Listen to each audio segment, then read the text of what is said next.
तो आगे भाई, आज की क्लास हम लोग शुरू करने वाले हैं, जिसमें मैंने आपको ये बोला था पहले, इसके पहले जो क्लास हुई थी उसमें मैंने आपको बताया हुआ था कि जो मैं आपको यहाँ पे क्वेश्चन दूंगा उनको मैं यहाँ पे आपको सॉल्व करके भी दिखाऊंगा। ठीक है, तो आज की क्लास में मैं आपको बताने वाला हूँ, जो मैंने आपको क्वेश्चंस दिए थे 10, वो मेरे पास लिखे हुए हैं, 10 क्वेश्चंस हैं और उन्हीं क्वेश्चंस को मैं यहाँ पे आपके सामने सॉल्व करूंगा। तो अगर अभी तक तुमने उन क्वेश्चंस को सॉल्व नहीं किया है तो सबसे अच्छा मौका है बेटा, यहाँ पर देख लो और यहाँ पर देखने से तुम ये समझोगे कि क्या प्रोसेस होता है क्वेश्चन को सॉल्व करने का, किस तरह से हम उनके क्वेश्चंस को सॉल्व करेंगे रियल नंबर के।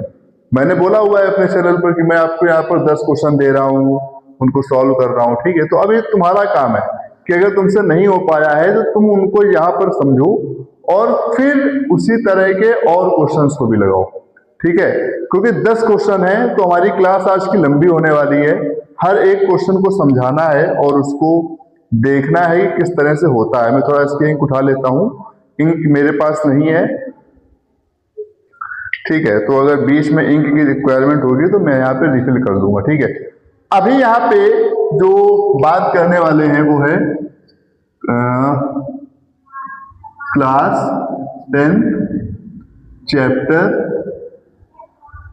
Real numbers. ठीक है, इसके 10 क्वेश्चन मैंने आपको दिए हुए हैं। पहला क्वेश्चन, शुरुआत करते हैं आज की क्लास की। पहला क्वेश्चन 6 मार्क्स का तुम्हारे बोर्ड में इससे आता है, तो उसी हिसाब से तुमको इसको यहाँ पे देखना है कि 6 मार्क्स में हम किस तरह के क्वेश्चंस लगा लें जिससे हमारा ये पूरा चैप्टर कवर अप हो जाए। ठीक है, तो पहला क्वेश्चन कौन सा है? The HCF of 2 number is 116।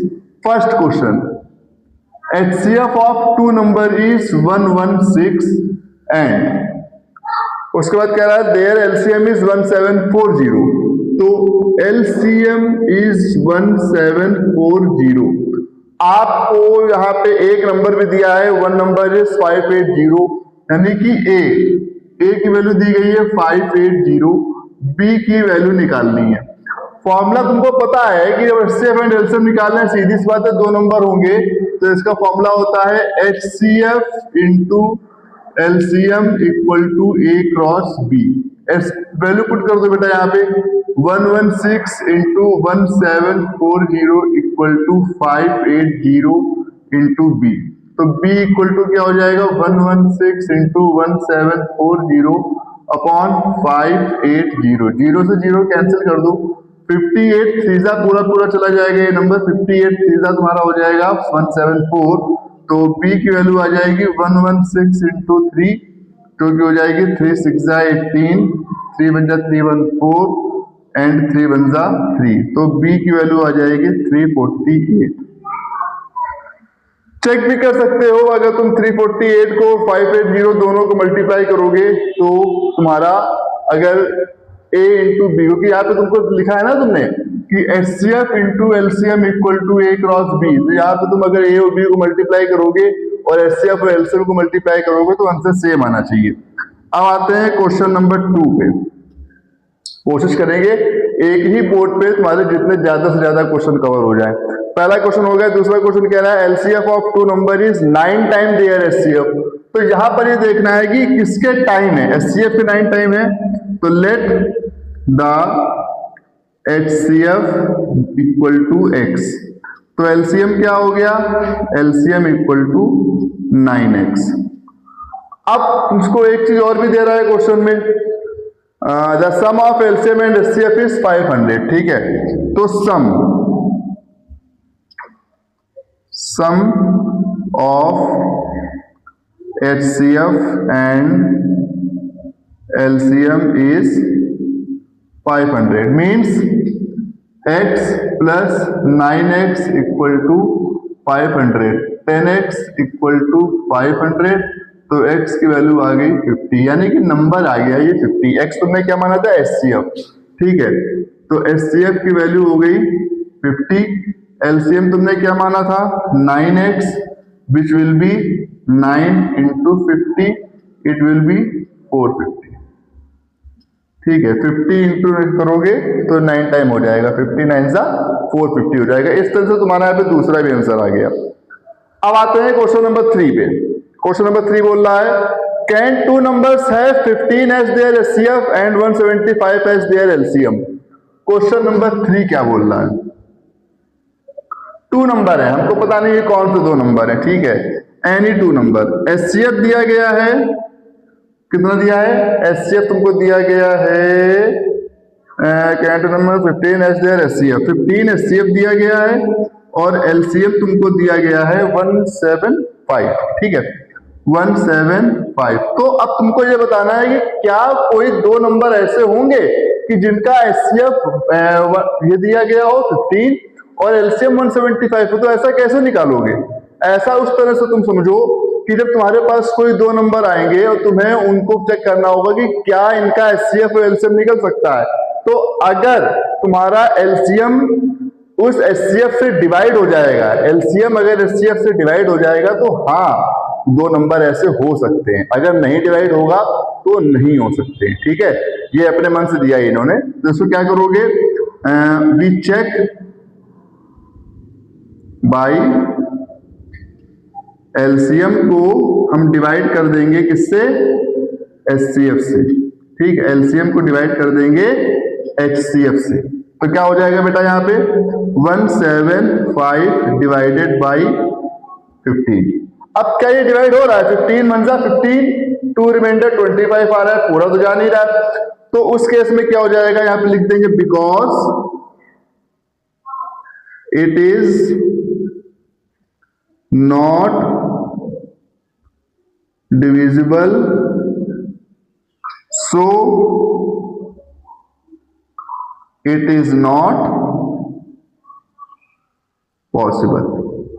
ये नहीं होगा, बस इतने ही लिख के छोड़ देना है, क्योंकि ये डिवाइड ही नहीं कर रहा है।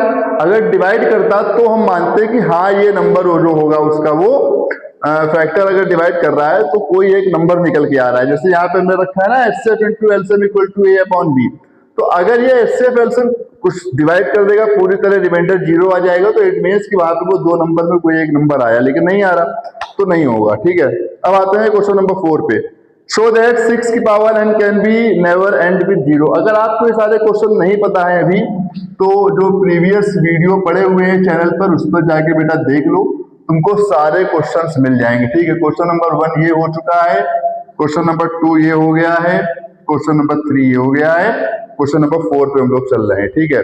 4 कह रहा है 6 की power n, show that, show करिए, शो दैट 6 की पावर n, 6 की power n and with 0 for any natural number n, 6 की power n and with 0।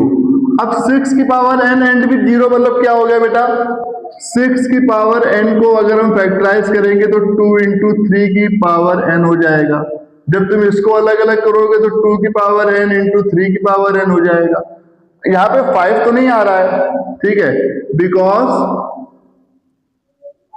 5 is not the factor of given number. अब जब 5 गिवन नंबर का factor ही नहीं है तो इसमें 0 कैसे आएगा, ठीक है। So it is not and with 0। ये यहां पे इतना लिख के तुम यहां पे स्टॉप कर दोगे, कुछ नहीं करना। 4 हो गया। Question number 5, prove that root 5 is a irrational number. ये थोड़ा क्वेश्चन आया है अब काम का, यहां तक के तो जो सारे क्वेश्चन थे वो तुम्हारे फटाफट करने वाले थे। फटाफट लिखो, बस स्टेटमेंट दो, रीजन दो और उसको वहां पे खत्म करो, ठीक है। क्वेश्चन नंबर 5 से क्वेश्चन अब आया है क्वेश्चन नंबर 5 कैसे करेंगे अभी देखते हैं, तब तक आप लोग इसको समझ लो।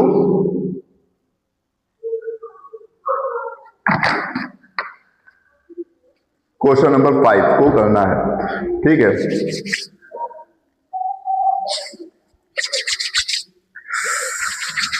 क्वेश्चन नंबर 5 क्या करूं? पहले इस बोर्ड को मैं हटा दूं, साफ कर दूं इसको, कि इसके आगे यहीं पर से करना शुरू कर दे, इतने में आ जाएगा, इतने में आ जाएगा यार, ठीक है। पहले इतने में करते हैं, अभी इसको पूरा बोर्ड साफ नहीं करेंगे, तब तक तुमको थोड़ा टाइम मिल जाएगा, तो तुम यहाँ पे आगे भी कर सकते हो, ठीक है। Question number 5, show that root 5, ठीक है बेटा, यहाँ पे रूट 5 इसको शो करना है, इसको ऐसे लिख दो, पूरा इसको क्वेश्चन लिख देता हूं ताकि तुमको समझ में आए। Show that root 5 is irrational. अब बेटा ये इरेशनल क्या होता है? ये रेशनल और इरेशनल का पार्ट है। जब रियल नंबर शुरू होता है तो सबसे पहले यही पढ़ाया जाता है कि रेशनल और इरेशनल नंबर्स कौन कौन से होते हैं, ठीक है। तो यहाँ पे तुम क्या करोगे, हम मानेंगे यहाँ पे हमको प्रूफ करना है कि रूट 5 एक इरेशनल है, यानी कि अगर हम इसको डिवाइड करेंगे तो इसका हमको एक प्रॉपर आंसर नहीं मिलेगा, ये आगे नंबर बढ़ता चला जाएगा, ठीक है। अब हम क्या करेंगे, let A and B are two integers. हम मान लेंगे A and B two integer है, where B is not equal to 0 when A upon B. A upon B एक इंटीजर है जो फ्रैक्शन के फॉर्म पे दिए गए हैं, लेकिन यहाँ पे बी जो है वो 0 के इक्वल नहीं है, ठीक है। और ये रूट 5 जो है वो ए अपॉन बी के इक्वल में है, ठीक। Then root 5 equal to A upon B. अब क्या करेंगे, हम स्क्वायर करेंगे, स्क्वायरिंग ऑन बोथ साइड। जब दोनों तरफ का स्क्वायर कर दोगे तो यहां हो जाएगा root 5 square equal to A upon B का स्क्वायर। ये हो जाएगा 5 equal to A square upon B square. A square equal to 5b square, तो ए इक्वल टू तुम्हारा 5b हो गया। अब यहां से तुमने क्या देखा कि ए स्क्वायर 5b स्क्वायर के बराबर है, तो ये जो 5 लगा है इस b के साथ, वो इस a को डिवाइड कर रहा है ना, इसका फैक्टर है तभी तो इसके बराबर गया है। तो ये तो क्लियर हो गया कि जो 5 है वो a का फैक्टर है, ये तो एक चीज क्लियर हो गई यहाँ पे। अब क्या करेंगे, अब हम करेंगे now a is equal to 5k। a को हमने मान लिया 5k। अब आप इसको यहाँ पे कुछ भी मान सकते हो, k की जगह l मानो, p मानो, q मानो, कुछ भी मानो, ठीक है। अब a की जगह यहाँ पे जब ये माना तो put this value in equation 1। ये है भैया इक्वेशन 1 तुम्हारी यहाँ पे इसमें, ठीक, इसको बना दिया तुमने। अब तुम क्या करोगे, a की वैल्यू पुट करो, यानी कि 5k का square equal to 5b square. 5k का स्क्वायर मतलब कितना हो गया, 25k square equal to 5b square. तो k स्क्वायर इक्वल टू क्या हो गया, b स्क्वायर अपॉन 5। यहां पर भी देखो वही चीज आ गई, यहां पर जो आ रहा था b स्क्वायर जो आ रहा था वो a स्क्वायर अपॉन 5 आ रहा था ना। यहां पर देखो क्या हो गया, k square equal to b square upon 5। मतलब कि जो 5 है वो a का भी फैक्टर आ गया और b का भी फैक्टर आ गया। अब यहां पे तुम स्टेटमेंट लिखोगे कि because 5 is the factor of both a and b। 5 तो फैक्टर पे आ रहा है, लेकिन हमारा ये कॉन्ट्रोडिक्शन चल रहा है यहाँ पे कि जो रूट 5 है अगर फैक्टर पे आ रहा है तो ये इस तरह से रूट में दिया गया है, ठीक है। तो अब तुम इस पे क्या लिखोगे, हेंस, बिकॉज ये कॉन्ट्रोडिक्शन है, सो हेंस। अब ये पूरा जितना बोला है उसका आप लिख लीजिएगा, so hence root 5 is irrational. मैंने यहाँ पे पूरा लिखा नहीं है, आप इस पूरे को लिख लेना जितना मैंने बोला है, सिर्फ इतना ही लिख के मत चले आइएगा, इसको पूरे को लिखना है आपको। जब पूरा लिख लोगे तो वो अपने आप पूरा क्वेश्चन वहां पे हो जाएगा, ठीक है। ये मैंने क्वेश्चन यहाँ पे 5 सॉल्व कर दिया है। एक बार फिर से देख लो, ये मैंने कौन कौन से सॉल्व किए हैं। क्वेश्चन नंबर 1 हो गया है, क्वेश्चन नंबर 2 हो गया है, क्वेश्चन नंबर 3 हो गया है, क्वेश्चन नंबर 4 हो गया है, और ये क्वेश्चन नंबर 5 भी हो गया है। 1 मिनट का पॉज लेंगे, थोड़ा सा रुकेंगे, तब तक आप लोग क्वेश्चन को कर लीजिए। उसके बाद हम लोग यहाँ पे क्वेश्चन नंबर 6 से आगे की क्लास को कंटिन्यू करेंगे। 6, 7, 8, 9, 10 पूरे क्वेश्चन खत्म करने हैं, तो इसको यहाँ पे आप देख लीजिए, ठीक है। एक बार दोबारा बोल रहा हूँ, क्वेश्चन नंबर 1, 2, 3, 4, 5 हम लोग यहाँ पे कर लिए हैं, क्वेश्चन नंबर 6 से आगे करना है, ठीक है। अब मैं यहाँ पे क्वेश्चन नंबर 1 को हटाता हूँ, क्योंकि 1 और 2 यहाँ पे हो चुका है, काफी टाइम हो गया इसको करे हुए, तो 1 और 2 को मैंने यहाँ पे हटा दिया है, ठीक है। ये ऐसे ये यहाँ तक आया है, क्वेश्चन नंबर 3 भी बना हुआ है, ठीक। 3 भी हटा दे रहा हूँ, 3 भी हो गया है, उधर 4, 5 बना रहेगा, ठीक है। ये ऐसे हो गया, ये इस तरह से, ठीक। अब चलिए आगे आते हैं। आगे क्वेश्चन नंबर दिया गया है 6, शो दैट 3 + √7/5। ये क्वेश्चन नंबर 6 भी कुछ इसी तरह का है, शो दैट 3 + √7/5, ये तो है, शो + 3 + √7/5 इज इरेशनल। ये भी प्रूफ करना है, 3 + √7/5 is irrational where √7 is irrational. ये दिया है √7 इज इरेशनल, ये दे दिया इन्होंने पहले ही, ठीक है। अब मैं पूरा नहीं लिख रहा हूं, मैं सीधे इसको सॉल्व कर रहा हूं उसी तरह से। Let 3 + √7/5 is equal to a/b, where a and b are integer. यहाँ पे इतनी लिखी है कहानी, वो आप लोग लिख ले रहा, ठीक है। a/b, तो उसको b is not equal to 0। अब यहां पे तुमको बहुत ध्यान से काम करना है, क्योंकि ये पूरा होल में दिया गया है, ठीक है। 3 + √7/5, इसको यहां सेंटर में लिख लो, ये इस तरह से।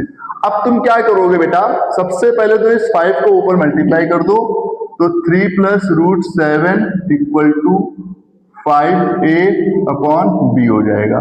3 वहां माइनस पे चला जाएगा, तो √7 इक्वल टू 5a/b -3 हो जाएगा। यहीं पे तुम्हारा क्वेश्चन ये एंड हो जाएगा। 5a/b -3 आ रहा है। अब ये 5a/b जो आ रहा है पूरा ही रेशनल फॉर्म पे आ रहा है, -3 भी आ रहा है, तो वो अलग नंबर जा रहा है। a/b तुम्हारा एक रेशनल नंबर है। जो जो चीजें मैं बोल रहा हूं उसको आप इसमें लिख देना।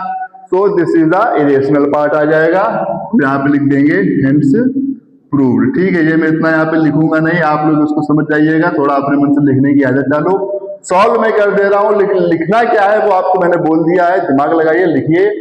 a/b एक रेशनल फॉर्म पे आ रहा है, ये पूरा नंबर एक रेशनल है, but it is irrational, but it is also equal to that, so that's why this is whole number is also a irrational, ठीक है।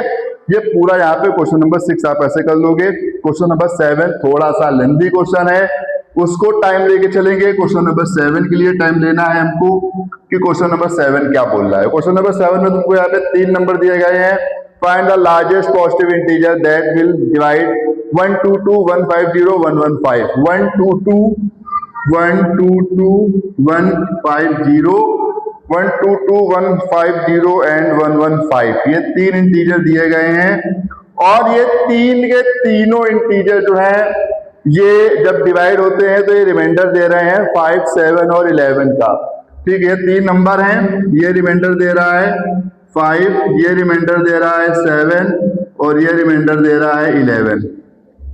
क्या करना है, सबसे पहले 122 में 5 को माइनस करो तो क्या आ जाएगा, 12 5 117 आ जाएगा, 117 आ जाएगा, ठीक है। फिर उसके बाद 150 में 7 को माइनस करो तो ये हो जाएगा 143 हो जाएगा। फिर उसके बाद 115 माइनस 11 करो तो 5 1 4 1 0, 117 143 और 104, ये 3 नंबर आ जाएंगे जो कि तुम्हारे यहाँ पे दिए गए हैं। अब क्योंकि ये तुमसे लार्जेस्ट नंबर पूछ रहे हैं, तो जहां पर भी लार्जेस्ट नंबर की बात आएगी वहां पे तुम क्या निकालोगे, HCF निकालोगे, ठीक है। तो हम इसके फैक्टर निकालते हैं, ठीक। HCF ऑफ 117 103 एंड 104 143 है, ठीक, 143। अब तुमको ऊपर के नंबर से कोई मतलब नहीं है, ऊपर के नंबर से तुमको कोई लेना देना नहीं है। 117 के पहले फैक्टर निकालो, 3 से जाएगा, दूर से दिख रहा है ये। 3 3 जा 9, 3 9 जा 27, 3 1 जा 3, 3 3 जा 9, 13 1 जा 13। उसके बाद 1 4 3 के फैक्टर निकालो बेटा। 1 4 3 11 से डिविजिबल हो रहा है। 11 1 जा 11, 11 3 जा 33, 13 1 जा 13। ठीक, इंक कम होने लगी देखो है। अब उसके बाद क्या जाएगा 104, ये किससे डिविजिबल हो रहा है? 2 5 जा 10, 2 जा 4, 2 जा 6 6, 2 से 13, 13 से 1। आपको इसके हाईएस्ट एचसीएफ निकालना था, यानी कि हाईएस्ट कॉमन फैक्टर निकालना था। अब क्या करोगे, सबके फैक्टर्स लिख लो। 117 के आगे 3 इंटू 3 इंटू 13, इसका आ गया 143 का 11 इंटू 13, उसके बाद 104 का आ गया 2 2 2 13, सब में 13 कॉमन हो गया है, तो इसका एचसीएफ क्या आ गया है? 13। ठीक है, ये तुम्हारा question number 7। Question number 7 solve हो गया। ठीक है, इसको देख लो, क्वेश्चन नंबर 7 सॉल्व हो गया है। अब मुझे ये वाला क्वेश्चन यहाँ पे हटाना पड़ेगा भैया, क्योंकि यहाँ पे भी स्पेस नहीं बचा है, बिल्कुल भी स्पेस नहीं है, तो इसको यहाँ पे हटाना पड़ेगा। क्वेश्चन नंबर 7 हो गया है। 8 9 10 3 क्वेश्चन बचे हैं अभी, 3 क्वेश्चंस की लड़ाई बची है। ठीक है, 3 क्वेश्चन बचे हुए हैं, उनको कैसे करना है अभी देखते हैं। तो ये यहाँ पे 7 तक हो गया है। Question number 8, 2 positive integers a and b written. a की वैल्यू दी गई है, b की वैल्यू दी गई है, हमको एचसीएफ निकालना है। ठीक है ना, तो क्वेश्चन नंबर 8 देखते हैं। क्वेश्चन नंबर 8 यहाँ करते हैं, इसको यहाँ से कर देते हैं। क्वेश्चन नंबर 8, a की वैल्यू क्या दी गई है? 2 नंबर्स में a की वैल्यू दी गई है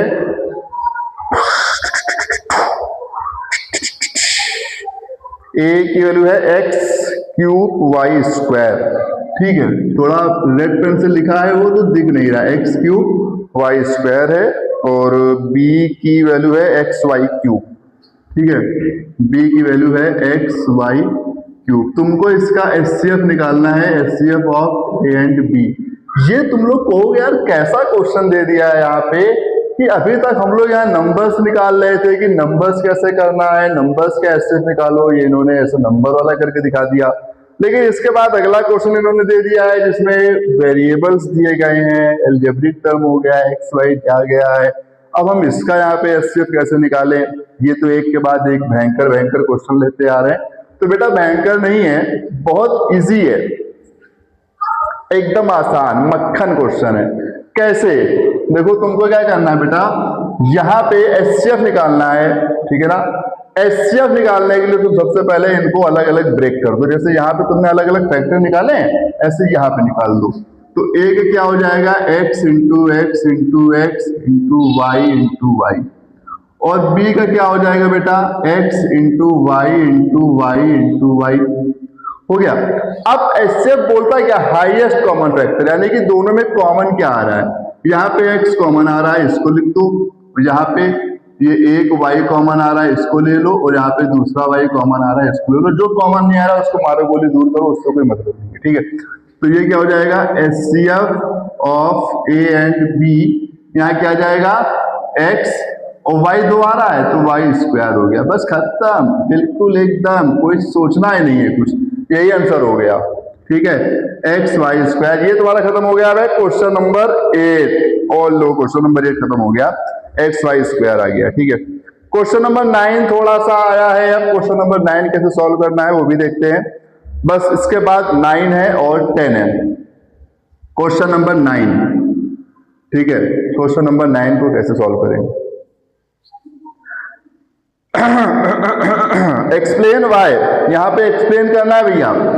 एक्सप्लेन मतलब थ्योरी मत लिख के चले आना, पहले उसको एक्सप्लेन करो। एक्सप्लेन वाई, इसके 2 पार्ट है क्वेश्चन के। फर्स्ट पार्ट तुमसे कह रहा है 7 into 11 into 13, 7 into 11 into 13 plus 13, 7 into 11 into 13 plus 13। ये बताइए भैया ये कंपोजिट नंबर होगा कि नहीं होगा? आर कंपोजिट नंबर, वाई क्यों होगा कंपोजिट नंबर? तो अब तुम कंपोजिट नंबर तो तब बता पाओगे जब तुमको पता होगा कि कंपोजिट नंबर होते क्या हैं। कौन से होते हैं कंपोजिट नंबर? कंपोजिट नंबर्स वो होते हैं जिनके फैक्टर दो से ज्यादा निकलते हैं। एक होते हैं प्राइम नंबर, एक होता है इवन नंबर, एक होता है ऑड नंबर, एक होता है कंपोजिट नंबर। तो कंपोजिट नंबर वो होते हैं जिनके फैक्टर मोर देन 2 होते हैं, यानी कि सारे नंबर कंपोजिट है जिनके भी फैक्टर्स निकल रहे हैं, ठीक है ना। तो यहाँ पे तुम्हें क्या करना है बेटा, इसमें से तुम देखो कि 13 कॉमन आ रहा है, पहले 13 कॉमन ले लो। अंदर क्या बचा? 7 इंटू 11 इंटू 1 प्लस 1। क्लियर? अब तुमने क्या करा बेटा, यहाँ पे 13 इंटू 7 इंटू 11 77 प्लस 1, तो ये हो गया 78। 13 इंटू 78। अब जब 13 से 78 को तुमने मल्टीप्लाई कर दिया, 13 से 78 को मल्टीप्लाई करोगे तो ये तुम्हारा कुछ नंबर बनाएगा। 13 8 104 होता है, तो यहाँ पे आ जाएगा 4। 10 कैरी, 13 7 91 और 10 101 101 1014 1014। अब 1014 बताओ ये कंपोजिट है कि नहीं है? सीधी सीधी बात है, कंपोजिट है, क्योंकि यहाँ पे इसके फैक्टर्स 2 से ज्यादा आएंगे, क्योंकि लास्ट में 2 आ रहा है। लास्ट में 2 दिया है, मतलब कि ये नंबर 2 से डिविजिबल हो रहा है, ठीक है। तो यहाँ पे लिख दोगे it is a composite number, ठीक। It is a composite number, ये कंपोजिट नंबर हो गया, ठीक है। अब इसका दूसरा पार्ट क्या बोल रहा है? दूसरा पार्ट इसका तुमसे कह रहा है, दूसरे पार्ट में थोड़ा सा क्वेश्चन बढ़ा दिया है। 7 into 6 into 5 into 4 into 3 into 2 into 1 plus 5, ठीक है। यानी कि 7 into 6 into 5 into 4 into 3 into 2 into 1 plus 5। अब तुमको इसमें भी बताना है कि क्या ये कंपोजिट है। देखो भाई, यहाँ पे 5 और 5 2 आ रहा है, 5 को कॉमन ले लो, चुपचाप निकाल लो उसको बाहर। 7 into 6 into 4 into 3 into 2 into 1 plus 1 कर दो। क्लियर है? अब तुम जितना ज्यादा से ज्यादा हो सकता है मल्टीप्लाई कर डालो। जैसे 5 इंटू 7 6 42, 4 3 12, 12 2 24 प्लस 1। अब यहाँ पे यही ध्यान देना है कि ये प्लस 1 आ रहा है, मल्टीप्लाई मत कर लेना इसको कि तुम मल्टीप्लाई करके बैठ गए वहां पे, ठीक है। 42 इंटू 24 कर दो, 42 इंटू 24 करो। 4 2 8, 4 4 16, 2 4 2 4, 2 4 8 कर दिया, 8 6 4 10, 8 9 1 10, 1008 आ गया, ठीक है। 1008 प्लस 1, और यहाँ पे 5 मल्टीप्लाई में चल रहा है, तो 5 इंटू 1009 आ गया। 5 9 45, 0 5 1 5। अरे बाप रे, ये भी देखो, ये भी तुम्हारा वही आ गया 5045, ठीक है। अब 5045 भी एक कंपोजिट नंबर है। It is also a composite number, ये भी एक कंपोजिट नंबर है। खत्म हो गया बे भाई, क्वेश्चन खत्म, ठीक है। अब तुम बताओ, क्वेश्चन नंबर 9 तक कर लिया है, क्वेश्चन नंबर 9 तक देख लो, थोड़ी सी दम मार दो यार मैं, ठीक है। क्वेश्चन नंबर 10 करना है, पानी पी लो, प्यास लग रही है। क्वेश्चन नंबर 9 तक हो गया है।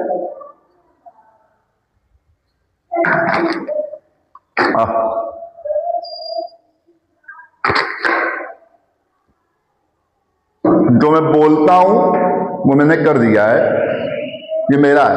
जो मैं बोलता हूं वो मैंने कर दिया है। मैंने आपसे बोला हुआ था कि मैं 10 क्वेश्चन सॉल्व करूंगा, पहले आप लोग ट्राई करो, अगर नहीं होगा तो मैं सॉल्व करूंगा, ठीक है। तो ये मैंने क्वेश्चन नंबर 9 तक कर दिया है। क्वेश्चन नंबर 10 लास्ट बचा है, prove that 7 root 5 is irrational. Question number 10 prove करो इसको भी, prove that 7 root 5 is irrational. तो बेटा इसके तरह का तुम क्वेश्चन पहले कर चुके हो।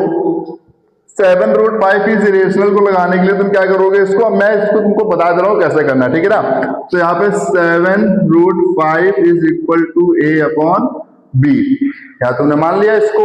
अब ये क्या हो गया बेटा, root 5 equal to a upon 7b हो गया। यहीं पे इसको तुम मार दो गोली, खत्म करो इसको। अब आइए क्या लिखोगे, वही स्टेटमेंट लिखना है जो तुम पहले लिखते आ रहे हो। कि ये जो है a/7 भी ये एक रैशनल नंबर आ गया है, but it is a contradiction because it is equal to √5 is rational. अगर ये इक्वल में जा रहा है तो जब √5 रेशनल है तो a/7 भी ऑटोमेटिकली रेशनल हो जाएगा। Hence it is irrational. ठीक है, तो ये जो है ना बेटा, ये जो रियल नंबर के क्वेश्चंस हैं, ये जो मैंने आपको यहाँ पर रियल नंबर के क्वेश्चंस बताए हुए हैं, ये तुम्हारे बहुत इंपॉर्टेंट क्वेश्चन है। इनको तुमने अगर लगा लिया तो तुम्हारा चैप्टर 1 जो है पूरा 6 नंबर का जो आना है वो तुम्हारा पूरा तैयार हो जाएगा, क्योंकि इसमें हर तरह के क्वेश्चन मैंने तुमको कराए हैं, हर तरह का क्वेश्चन तुम यहाँ पर देख सकते हो। ठीक है, तो इन क्वेश्चंस को लगाओ। इसके बाद हम लोग चलेंगे अपने चैप्टर 2 पे, जो कि है तुम्हारा लीनियर इक्वेशन पे बेस्ड। तो पहले वो चैप्टर बड़ा है तो इसलिए वहां पे हम लोग उसका एक साथ पूरा नहीं लेके चलेंगे, उसमें बहुत सारे क्वेश्चंस आते हैं, बहुत सारी उसके जो मेथड्स है लगाने के, तो इसलिए उसको हम लोग थोड़ा अलग पार्ट्स वाइज देखेंगे। लेकिन ये चैप्टर छोटा था तो इसको एक ही मैंने क्लास में पूरा खत्म कर दिया है। ठीक है, उसके भी तुमको इंपॉर्टेंट क्वेश्चन मिलेंगे, लेकिन वहां पे थोड़ा हम लोग उसको पॉइंट वाइज अलग अलग ब्रेक कर करके समझेंगे। ठीक है, इसको भी आप लोग लगाइए और समझिए, और अगर क्लास समझ में आई हो तो लाइक करिएगा, कमेंट करिएगा और शेयर भी करिएगा। Thank you so much.